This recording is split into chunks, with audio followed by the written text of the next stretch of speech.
The atoms, like each other, to different degrees. Oxygen, for instance, in the air would like to be next to carbon, and if they get it near each other, they snap together.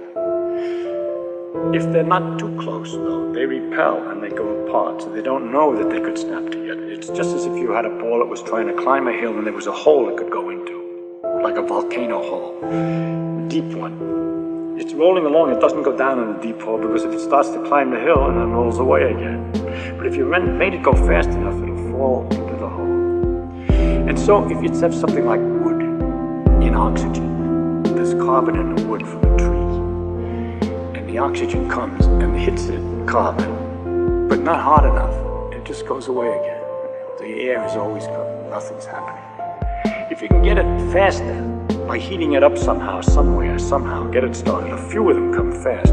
They go over the top, so to speak. They come close enough to the carbon and snap in. And that gives a lot of jiggly motion, which might hit some other atoms, making those go faster, so they can climb up and bump against other carbon atoms, and they jiggle, and they make others jiggle, and you get a terrible catastrophe, which is one after the other. All these things are going faster and faster and snapping in, and the whole thing is changing. That catastrophe is a fire.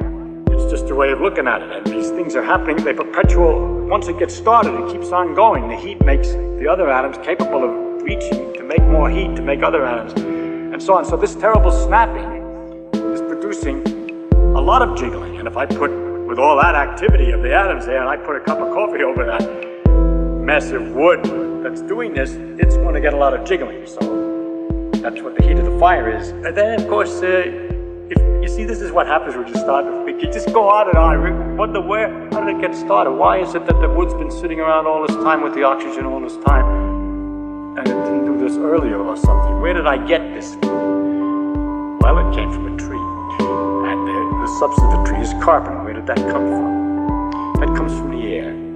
It's carbon dioxide from the air. People look at trees and they think it comes out of the ground. The plants grow out of the ground. But if you ask where the substance comes from, you find out, where do they come from? The trees come out of the air? They surely come out of the air. No, they come out of the air.